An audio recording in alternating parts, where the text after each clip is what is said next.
बहुत ही बढ़िया आपने प्रश्न पूछा है मित प्रभु ने कि भगवान की प्रति हमारे कर्म क्या होने चाहिए। तो जो मनुष्य जीवन जो मिला हुआ है वो भगवान से जुड़ने के लिए ही मिला हुआ है, और फिर हम ताकि हम भगवान से कनेक्ट होकर के भगवान के पास यानी कि अपने घर जा सकें। Go back back to Godhead, back to home.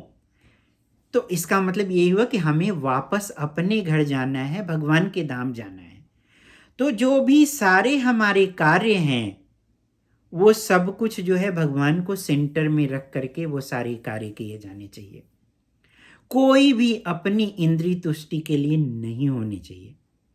जो कुछ भी कार्य किया जाए वो भगवान को ध्यान में रख करके सोच समझ करके गुरु साधु और शास्त्र के निर्देशन में, गुरु मतलब प्रामाणिक गुरु, यहाँ वहाँ के गुरु नहीं, भटकाने वाले गुरु नहीं, जो भगवान के भक्त हैं, जो चारों संप्रदाय में से किसी एक संप्रदाय से कनेक्टेड हैं, उनके बताए हुए रास्ते पे उनके निर्देशन में और शास्त्र के प्रामाणिक शास्त्र के निर्देशन में जो कि प्रामाणिक कमेंट्री की गई है, वहाँ से हमें उनके निर्देशन में हमें अपने कर्तव्यों को करना है। अपनी लाइफ को इस तरह से गुजारना है। शादी विवाह बच्चे पैदा करना ये सब कुछ भी भगवान के लिए किया जा सकता है। और फिर हम जो भगवान को भोग लगा रहे हैं वो भोग भी भगवान को लगा करके फिर हम खाएं। घर है, घर में भगवान की सेवा करने के लिए मंदिर का निर्माण करें, मतलब भगवान की अर्च विग्रह की सेवा करें। अगर अर्च विग्रह नहीं है तो जैसे कि द्वारकाधीश हो गए, या फिर जो है बांके बिहारी हो गए, या राधा श्याम सुंदर जी हो गए, गोविंद देव जी हो गए, इनकी फ़ोटो को हम रखें और फिर उनकी पूजा करें जो है, तो वो घर मंदिर हो जाता है। तो वो घर बैकुंठ धाम हो जाता है, जहाँ पे भगवान के नाम धाम रूप गुण रूप महिमा इन सब का बखान हो रहा है, लीलाओं का।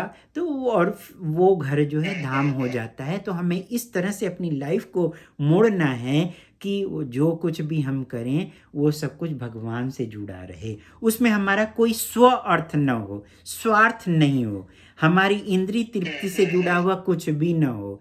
जो भी हो वो सब परम के लिए हो, भगवान के लिए ही वो सारे कर्म किए जाने चाहिए। जो है हमें इस तरह से लाइफ गुजारनी है। एक श्लोक भगवत गीता में भगवान बोलते हैं, और हमें जो भी करना है वो भक्ति के साथ करना है, तब तो सही है।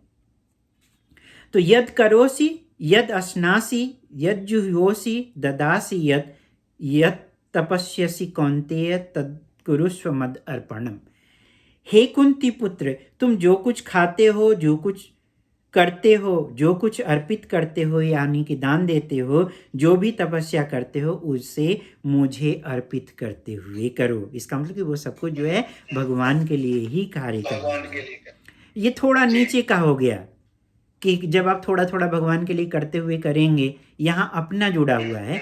तो जब हम ऐसे ऐसे करते जाएंगे तो एक समय ऐसा आएगा कि जब हम पूरा सब कुछ भगवान के लिए ही करेंगे, अपना कुछ भी नहीं करेंगे।